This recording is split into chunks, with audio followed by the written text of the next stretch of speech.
On July 1st, leftist candidate Andrés Manuel López Obrador, or AMLO as he is commonly known, was elected to serve as the next president of Mexico.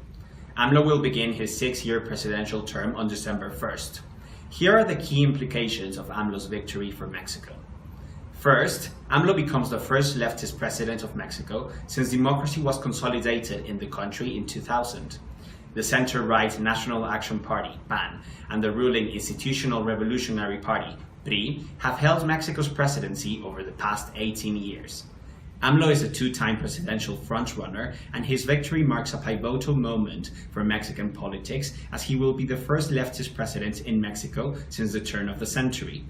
AMLO's campaign was successful as it represented the most credible alternative to the status quo.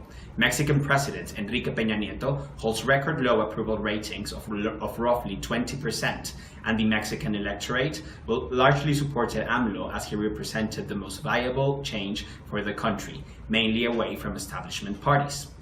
Over the past 3 decades, Mexico has made impressive changes in opening up its economy to foreign direct investment and has remained an important promoter of free trade in the North American region and globally.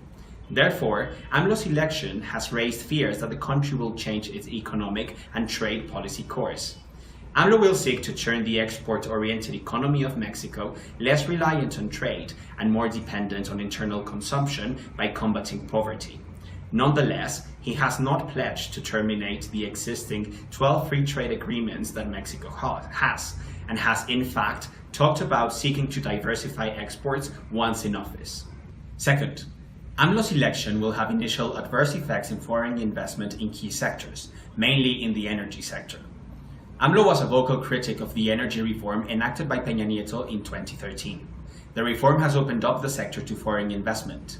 Although AMLO has softened his rhetoric over the past years, he has pledged to revise contracts awarded during the Peña Nieto administration to energy companies, mainly to verify that these were not awarded under corrupt circumstances. Moreover, AMLO has pledged to reform a state-owned company, Pemex, to make it more competitive in oil exploration, production, and refining, and he will likely give preferential treatment to Pemex over foreign companies on future bids.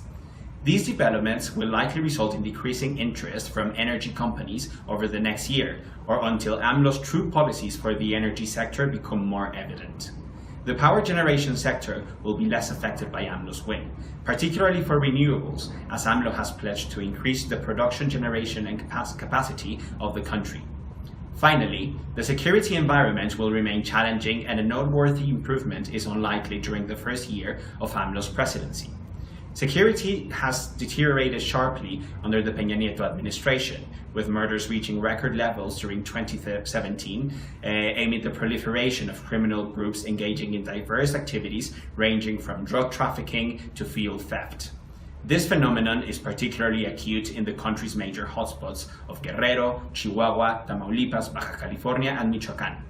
AMLO's principal security strategy consists on the creation of a National Guard, made up of Army, Navy, and federal police agents. Additionally, he has pledged to increase cooperation and coordination between security institutions. However, these developments are unlikely to have a major impact on public security in the short term, particularly as federal security forces remain overstretched and underfunded, and as corruption within municipal administrations remains rampant. Additionally, the judicial system in Mexico is widely inefficient and unable to process the vast majority of cases.